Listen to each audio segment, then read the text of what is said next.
Ya, Kapten Rafiq yang diduga merupakan kejanggalan komunikasi ketika air traffic controller tidak memberitahu cuaca buruk dan ketika permintaan pilot untuk naik ketinggian direspon 2 menit setelahnya. Ini memang suatu yang janggal kah? Kalau soalnya pilot meminta ke ketinggian lebih tinggi yaitu 38.000 itu sudah banyak dijelaskan bahwa memang saat itu air traffic control tidak bisa memberikan izin itu karena banyaknya pesawat yang ada di atas penerbangan 8501 itu, Mbak. Jadi sudah dicoba tetapi tidak bisa. Jadi memang itu karena paling nggak separasi antara satu pesawat dengan pesawat yang lain di level yang sama itu paling nggak 10 menit atau sekitar 40 nautical mile. Nah, sekitar lokasi hilang kontaknya pesawat AirAsia 8501 ini ada beberapa pesawat yang juga melintas. Bisakah mengetahui apa yang terjadi saat itu dari FDR mereka? Flight data recorder itu sebuah benda yang merekam parameter di pesawat itu sendiri, tidak di pesawat yang lain. Artinya, apakah pesawat lain juga mengalami goncangan misalnya atau cuaca ekstrim, bisakah? Goncangan itu kan tergantung dengan levelnya. Level di 32 dengan 34 mungkin saja berbeda. Di 36, di 38 seperti itu.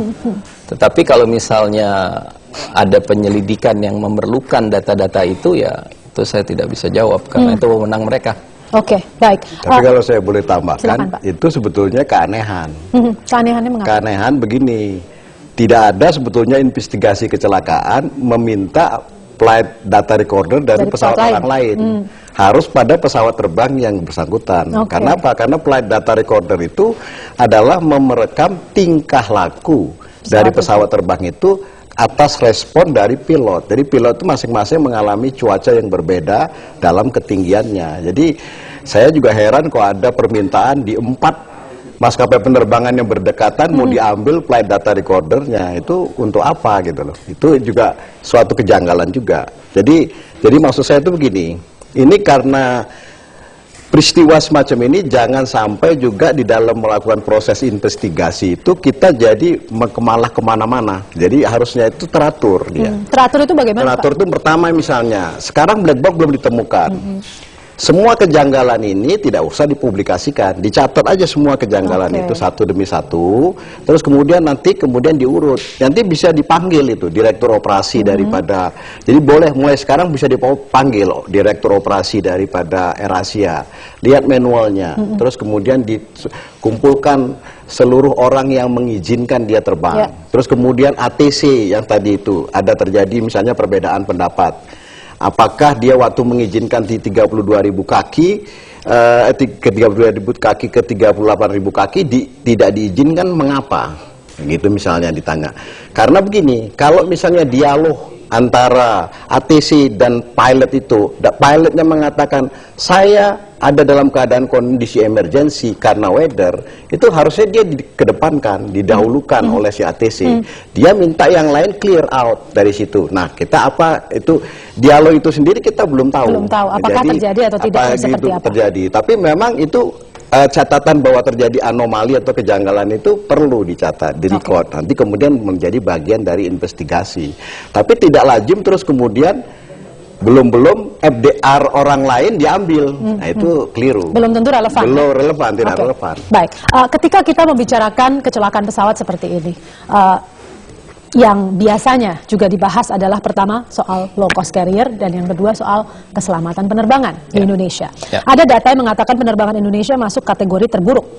Angkanya 1 dibanding 1 juta.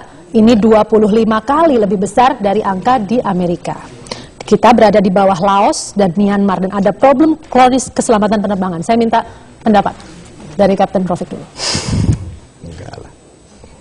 Ya, itu kan berdasarkan data ya. Kalau memang sebenarnya kita dianggap kategori 2 kalau menurut FAA bahwa kita Indonesian carrier, maskapai Indonesia tidak bisa masuk Amerika atau Eropa.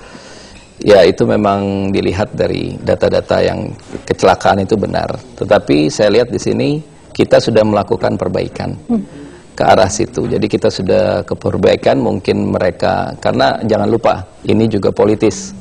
Ya, kita maksudnya politis? Ada kepentingan di sini, saya tidak tahu itu. Tapi sekarang kayak gini, Mbak. Indonesia merupakan pangsa pasar yang besar dari negara-negara tersebut. Boeing terutama, sekarang kan hanya duopoli ya. Yang pesawat besar itu ada Boeing, ada Airbus. Kemudian yang kecil-kecil ada yang ATR, itu Eropa juga. Kemudian ada Bombardier, Garuda juga pakai pesawat Bombardier. Itu dari Kanada, which is Amerika juga.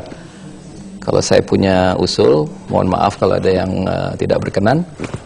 Kenapa kita tidak gunakan itu untuk minta mereka membantu penerbangan di Indonesia untuk ke arah yang lebih baik? Karena Indonesia